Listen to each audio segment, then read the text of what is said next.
بنورنا الدنيا وننشر في الفضاء أملا ونعلي عزم همتنا فمن طلب العلا وصل. سيدنا وحبيبنا وحبيب رب العالمين محمد وعلى آلہ واصحابہ ومن هدى بهدیہ إلى يوم الدین۔ امام ابو داؤد نے اس کتاب کو کیوں لکھا؟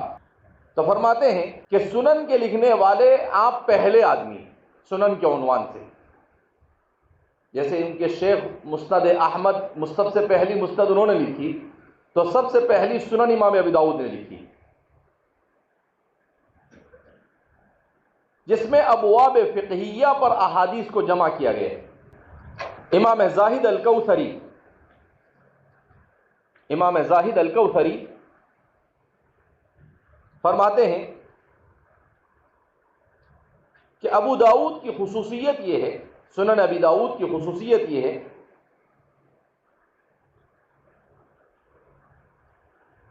کہ آپ نے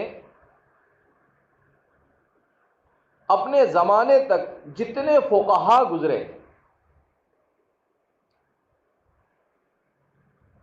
ان فقہا کے مستدلات کو جمع کیا،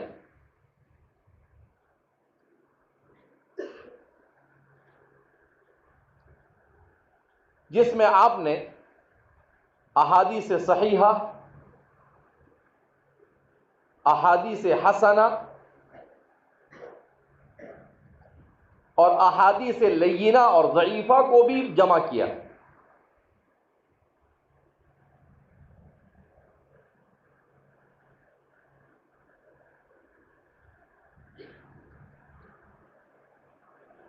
البتہ جہاں پر کسی ضعیف حدیث کو بیان کرتے ہیں اس کا ضعف بھی بیان کر دیتے ہیں۔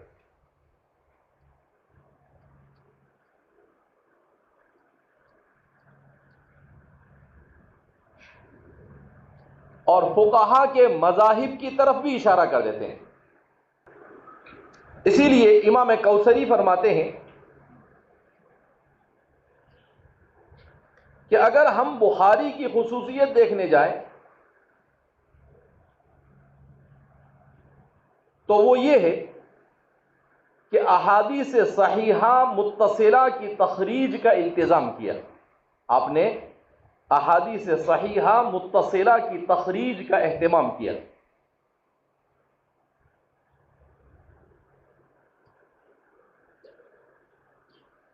اور ساتھ ساتھ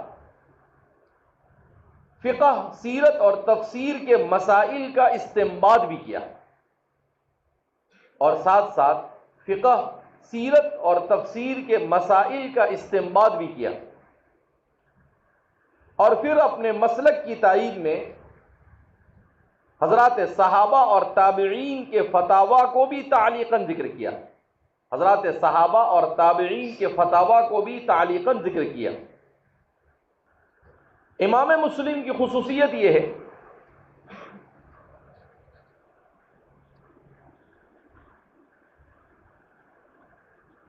کہ آپ کی ترتیب بے مثال ہے،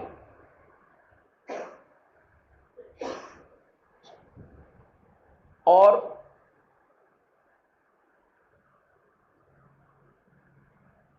آپ التزام فرماتے ہیں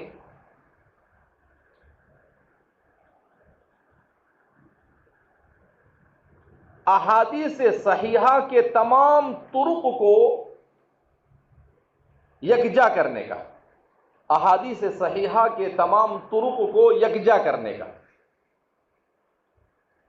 یعنی ایک حدیث اگر 10 صحیح طریق سے ثابت ہے تو وہ 10 کے 10 کو آپ بیان کر دیتے ہیں، آپ استنباط اور مذاہب ان سب چیزوں کی طرف اشارہ کرتے نہیں، یہ آپ کی خصوصیت ہے۔ بہرحال امام ابو داؤد کے ساتھ ساتھ ان لوگوں کی خصوصیت بھی بیان کی گئی تھی، اس لیے اس کو بھی ساتھ میں ذکر کر دیا گیا۔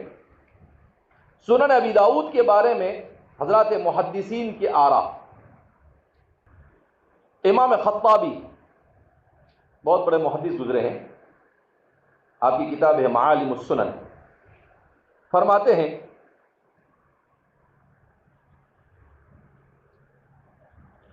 کہ سنن ابی داؤد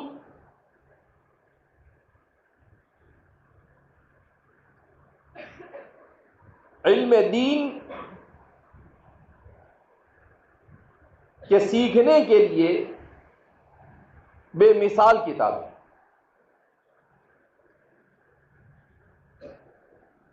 اللہ نے اسے قبولیت عامہ اور تامہ عطا فرمائی، اور آپ حضرات فقہا اور محدثین کے درمیان ایک جج کی حیثیت رکھتے ہیں۔ اسی لیے آپ کی زندگی ہی میں اہل عراق، اہل مصر اور اہل مغرب نے اور دنیا کے ہر خطے کے محدثین نے اسے پسند کر لیا تھا۔ اس لیے آپ کی زندگی ہی میں اہل عراق، اہل مصر، اہل مغرب اور دنیا کے ہر خطے کے محدثین اور فقہا نے اسے پسند کر لیا تھا۔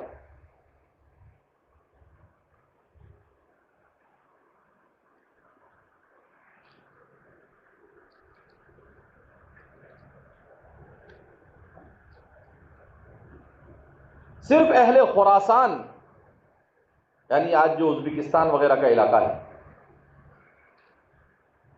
یہ لوگ امام بخاری اور امام مسلم کی کتاب کی طرف زیادہ متوجہ ہیں۔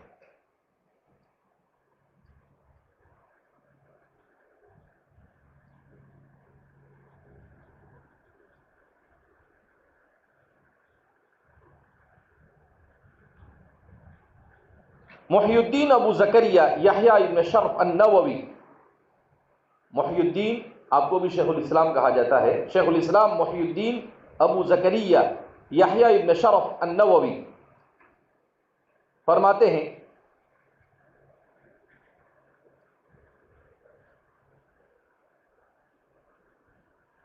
کہ جس کو فقہ سے مناسبت ہو اسے ضرور ابو داؤد پڑھنی چاہیے۔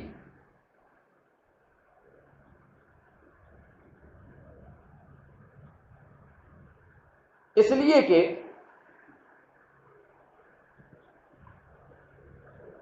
آپ نے بہت عمدہ انداز میں مستدلات فقہا کو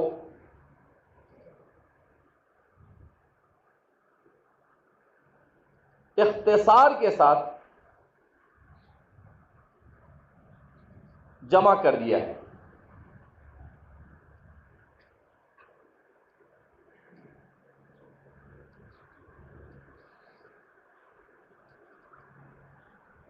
ایک موقع پر امام خطابی نے بڑی عجیب بات کہی، فرماتے سمعت ابن الاعرابی، ابن الاعرابی سے مراد لغت کے اعتبار سے نہیں، ابن الاعرابی یہ بہت بڑے محدث گزرے ہیں، حدثنا ابن الاعرابی اس طریقے سے آتا ہے کتابوں میں، کہا میں نے ابن الاعرابی سے سنا، ونحن نسمع منه هذا الكتاب، ہم ان سے یہ کتاب پڑھ رہے تھے، سن رہے تھے، آپ نے ابو داؤد کی طرف اشارہ کیا اور آپ نے کہا لو ان رجلا لم يكن عنده من العلم الا المصحف الذي فيه كتاب الله عز وجل ثم هذا الكتاب لم يحتج معهما الى شيء من العلم، کہا جس آدمی کے پاس قرآن ہو اور ابو داؤد ہو اس کے بعد اس کو اور کسی چیز کی ضرورت نہیں۔ ابن العربی فرماتے تھے کہ اتنے بہترین انداز میں آپ نے زندگی میں عمل کرنے کے لیے جتنی احادیث کی ضرورت ہے اس کو مستدلات کے ساتھ جمع کر دیا ہے۔ تو فرمایا جس کے پاس قرآن ہو اور ابو داؤد ہو اس کے بعد اگر کچھ نہیں بھی ہو تو اس کو کسی چیز کی ضرورت ہے نہیں۔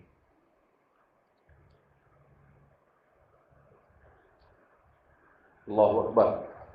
علامہ زکریا الساجی فرماتے ہیں کتاب اللہ اصل الاسلام وکتاب ابی داود عہد الاسلام،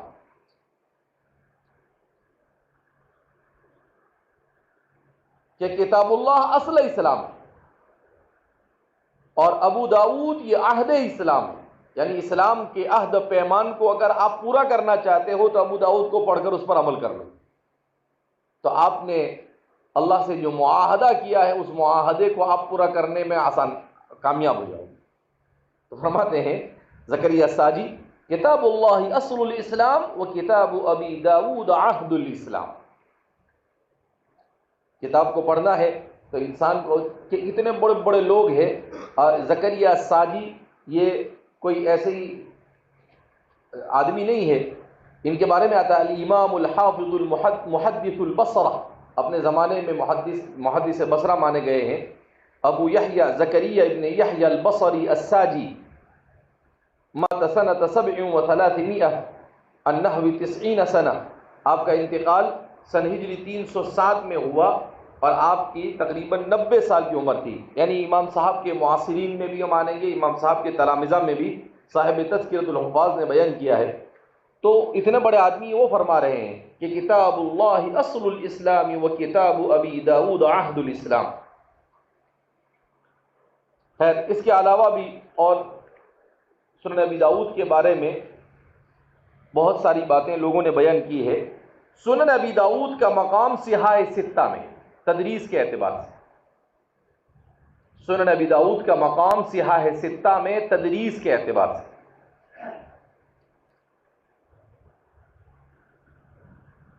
شیخ الحدیث حضرت مولانا زکریا صاحب کاندھلوی رحمۃ اللہ علیہ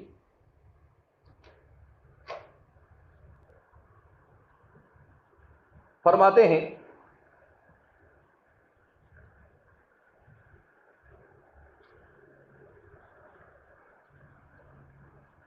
کہ طالب حدیث کے لیے کتب حدیث کو پڑھنے کی ترتیب یہ ہونی چاہیے، طالب حدیث کے لیے کتب حدیث کو پڑھنے کی ترتیب یہ ہونی چاہیے۔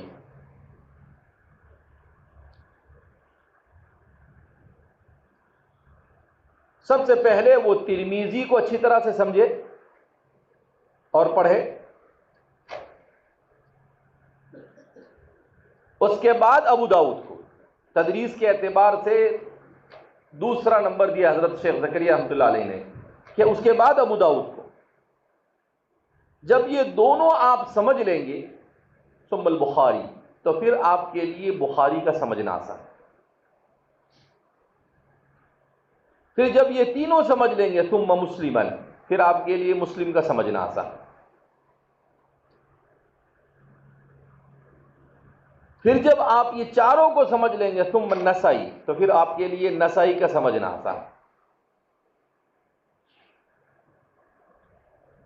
پھر جب ان پانچوں کو سمجھ لیا تو اب ابن ماجہ کو آپ اچھے طرح سے سمجھ سکتے ہیں، اور پھر اس کے بعد موطا اور شرح معانی الآثار۔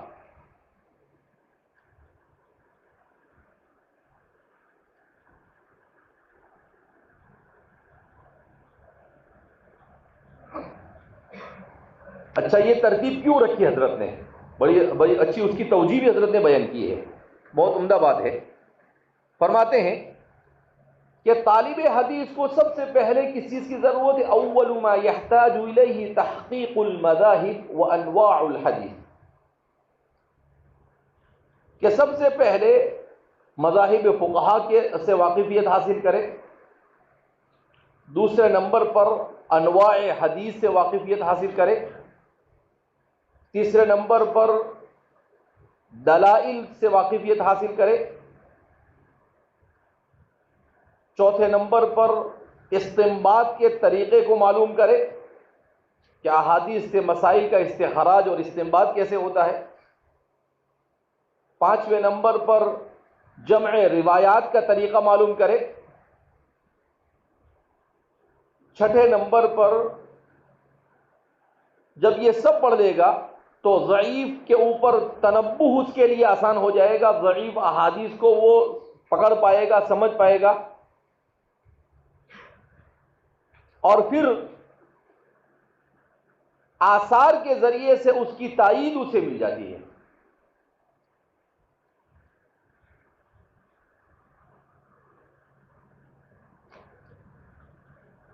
اب جب یہ آپ نے یہ جان لیا کہ سب سے پہلے مذاہب کو جانے، اس کے بعد انواع حدیث کو، اس کے بعد دلائل کو، اس کے بعد طرق استنباط کو، اس کے بعد جمع روایات کو، اس کے بعد ضعیف پر تنبیہ کو، اس کے بعد تائید آثار کو، اب آگے فرماتے ہیں کہ امام ترمذی نے جو کام کیا ہے وہ کیا ہے؟ بیان المذاہب و انواع الحدیث، دو کام کرتے ہیں امام ترمذی۔ آدمی صحاح ستہ پڑھے تو اسی اینگل سے پڑھے، اسی طریقے سے پڑھے. وہ کہا ہے مذاہب کا بیان، فقہا کے مذاہب کا بیان اور انواع حدیث، یہ دو چیزوں پر امام ترمذی کو تخصص حاصل، اس کی خصوصیت، اسی انداز میں اس کو پڑھے. ترمذی کے لیے ویسے تو بہت لوگوں نے کام کیا ہے، مگر ترمذی پر دو کام بڑے اچھے ہوئے. ایک تو ہمارے علامہ انور شاہ کشمیری رحمۃ اللہ علیہ کا کام ہے، اور دوسرا ترمذی پر ابھی کام ہوا ہے 2 سال پہلے. حضرت مولانا عبداللہ صاحب معروفی جو دارالعلوم دیوبند کے تخصص فی الحدیث کے شعبے کے ذمہ دار ہے، بہت اچھا کام کیا انہوں نے ترمذی پر. اسی انداز میں آپ نے کام کیا ہے جس انداز میں یہاں پر بتایا گیا ہے. گزشتہ سال میرے پاس ترمذی، اس سے اگلے سال ترمذی، گزشتہ سال تو مسلم شریف اور بخاری. تو انہوں نے کوئی کتاب ابھی اس کی شرح لکھی ہے ترمذی کی، اس کو میں نے دیکھا تھا جس سال میں پڑھاتا تھا. تو مولانا عبداللہ صاحب معروفی حضرت مولانا رضوان صاحب کے گاؤں کے دارالعلوم کے اندر میں تخصص فی الحدیث کے استاد ہیں. تو انہوں نے، جن کی ایک کتاب ہے حدیث اور فہم حدیث، تو انہوں نے ترمذی کی جو شرح لکھی ہے اس میں بیان مذاہب اور انواع حدیث پر فوکس کرتے ہوئے بہت اچھے انداز میں سمجھایا ہے. اور امام ابو داؤد کا مقصود ائمہ کے دلائل کو جمع کرنا ہے. آپ نے مذاہب کو جان لیا اوپر، اب ان مذاہب پر دلائل آپ کو سمجھنا ہے تو امام ابو داؤد اس کو بتائیں گے آپ کو.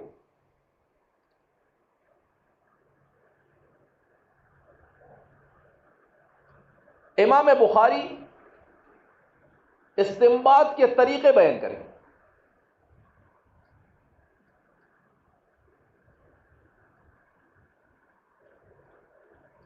اور امام مسلم جمع روایات کا کام کرتے ہیں. یہ سب اللہ نے کام لیا ہے. ایسا لگتا ہے اس کو سب دیکھو تو سب تکوینی طور پر ہو رہا ہے، سب ایسے ہی عشوائی یا ایسے ہی کیف متفق نہیں ہوا ہے، اللہ کی پلاننگ سے ہوا ہے. سب سیاح ستہ کا انتخاب، سیاح ستہ کے لکھنے والوں کے اندر میں ایسی خصوصیتیں جن خصوصیتوں کی اسلام کی حفاظت کے لیے ضرورت تھی. جمع طرق کا کام، جمع الروایات الکثیرہ کا کام کون کرتے ہیں؟ امام مسلم. اور امام نسائی علل الاحادیث کی طرف اشارہ کرتے ہیں اپنی کتاب میں.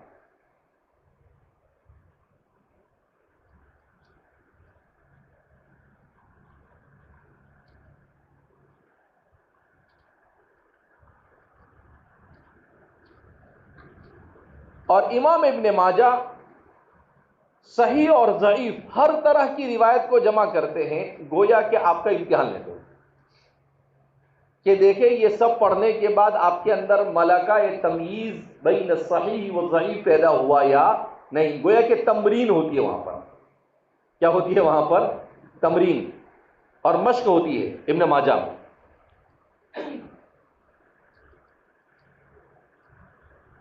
اور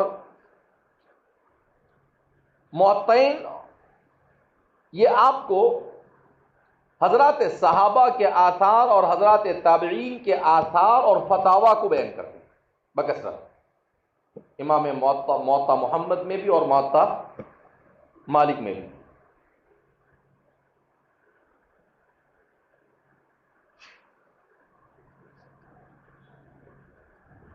اور امام کا اسی لیے فرماتے حضرت نے لکھا ہے کہ معطئین میں پہلے موطا محمد پڑھ لینی چاہیے،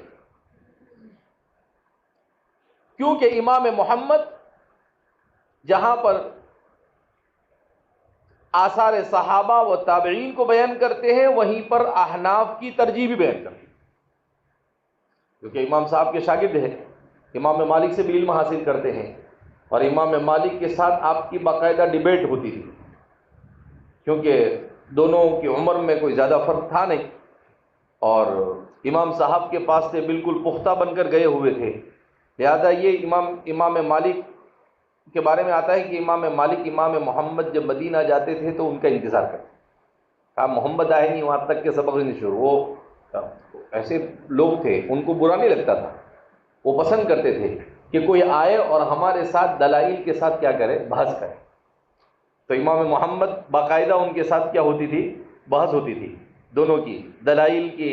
یہ اپنی بات کو دلائل سے بیان کرتے تھے، پھر امام صاحب ان کی بات کو دلائل سے توڑتے تھے، پھر وہ کوئی دلیل دے، پھر یہ دلیل دے. اس لیے امام محمد بن الحسن الشیبانی نے مستقل ایک کتاب لکھی الحجۃ علی اہل المدینہ. امام مالک کے ساتھ جو ان کی ڈیبیٹ ہوئی ہے، اس پوری ڈیبیٹ کو جمع کیا آپ نے.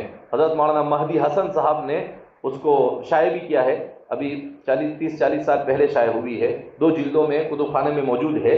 کچھ نہیں تو کم سے کم کتاب کو اٹھا کر اس کا مکھڑا ہی دیکھ لینا کہ بھئی یہ حجۃ علی اہل المدینہ ہے. میں نے تو اس کو پڑھی ہے، بڑا مزہ آیا پڑھنے میں. بہرحال آپ تو بیزی لوگ ہیں، ٹائم نہیں ہوتا ہے پڑھنے وڑھنے کا. اور پھر اس کے بعد کہا کہ طحاوی کو پڑھے تو آدمی کو اپنے مذہب پر اطمینان حاصل.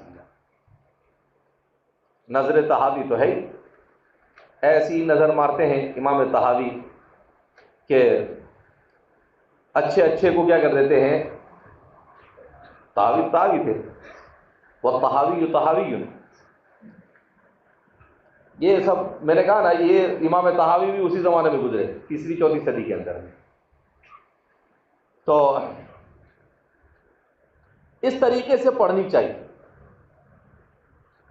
حضرت مولانا شیخ زکریا رحمۃ اللہ علیہ فرماتے ہیں امام ابو داؤد کے شرائط اپنی سنن میں، کن شرائط کے ساتھ امام ابو داؤد نے اپنی سنن میں احادیث کو جمع کیا ہے.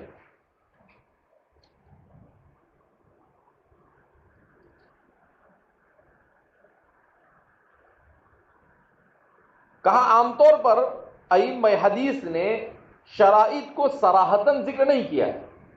عام طور پر ائمہ حدیث نے شرائط کو صراحتاً ذکر نہیں کیا ہے، مگر محدثین نے تتبع کر کر ان شرائط کو جمع کیا، یعنی ان کی کتابوں کو پڑھا اچھے سے اور پھر سمجھا کہ ہاں ان شرائط کو گویا کہ انہوں نے اپنے پیش نظر رکھا ہے.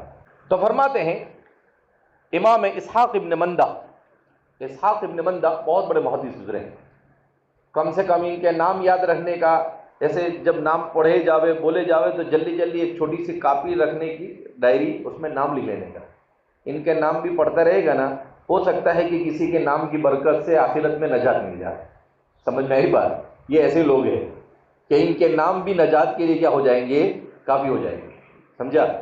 میں الحمدللہ علم حدیث سے، فقہا سے، محدثین سے، مورخین سے، نحویین سے، ادباء سے، علماء اسلام سے اتنی مناسبت ہے کہ ایک سانس میں 50 60 نام بول سکتا ہوں، کیونکہ پڑھتے رہتا ہوں، سب کے نام معلوم. تو اور الحمدللہ اکثر کے بارے میں بھی میں بول سکتا ہوں، اگر سامنے کچھ نہ بھی لکھا ہو کہ یہ 1 صدی کے ہے، یہ 2 صدی کے ہے، یہ 3 صدی کے، یہ 4 صدی کے، یہ 7 صدی کے ہے، یہ 8 صدی کے، یہ 9 صدی کے، یہ 10 صدی کے، یہ 11 صدی کے ہیں، یہ 12 صدی کے. تو آدمی کثرت سے پڑھے تو پھر وہ ذہن کے اندر میں کیا ہو جاتا ہے، بیٹھ جاتا ہے.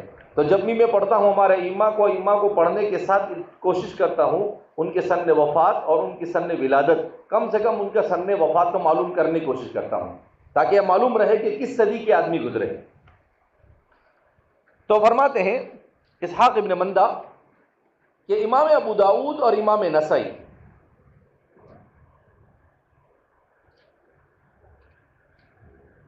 کا التزام یہ ہے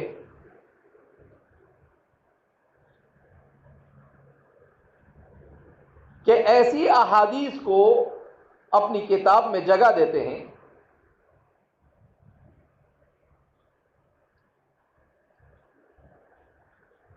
جو سند متصل سے مروی، احادیث منقطعہ اور مرسلہ سے آپ اجتناب کرتے ہیں. منقطع سند والی روایت یا ارسال والی روایت کو آپ ذکر نہیں کرتے.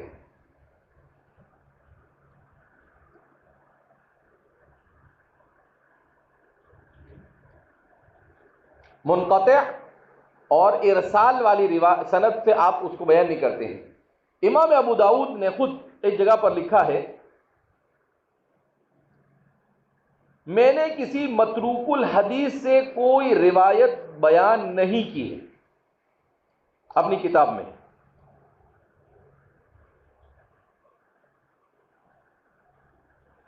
اگر کوئی حدیث منکر آ گئی ہے تو میں نے اس کو بیان کر دیا ہے۔ اگر کہیں پر کوئی حدیث منکر لینے کی ضرورت پڑی مجھے تو میں نے وہاں واضح کر دیا ہے کہ بھئی یہ حدیث منکر ہے۔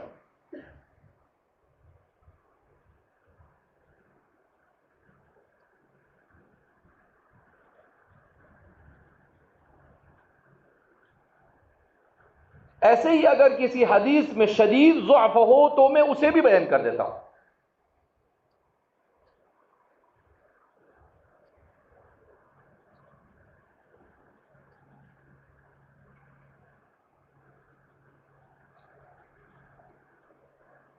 وَمَا لَمْ أَذْكُرْ فِيهِ شَيْئًا فَهُوَ صَالِحٌ، اور جس حدیث کے بارے میں کوئی کلام نہ کروں تو سمجھ جانے کا کہ حدیث صالح اور حدیث صحیح ہے، جہاں پر میرا کوئی کامنٹ نہ ہو۔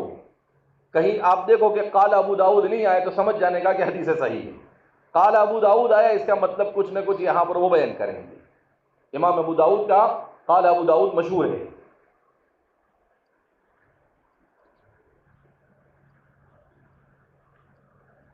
امام ذہبی فرماتے ہیں وقد وفا بذلک، واقعتاً میں نے جب ان کتاب کو اور ان کی شرائط کو پڑھا تو دیکھا کہ انہوں نے اپنی شرائط کا وفا کیا ہے، یعنی اس کو نبھایا ہے۔ جو بیان کیا آپ نے بالکل ویسا ہی آپ نے کیا ہے، کیونکہ آپ نے جو بھی ضعیف حدیث کو بیان کیا اس کی وضاحت کر دی۔ اگر وہ اس کا ضعف ظاہر ہے اور اگر اس کا ضعف محتمل ہے تو آپ نے سکوت اختیار کیا، اور جس پر آپ نے سکوت اختیار کیا وہ ان کے یہاں پر حسن نہیں ہوتی ہے۔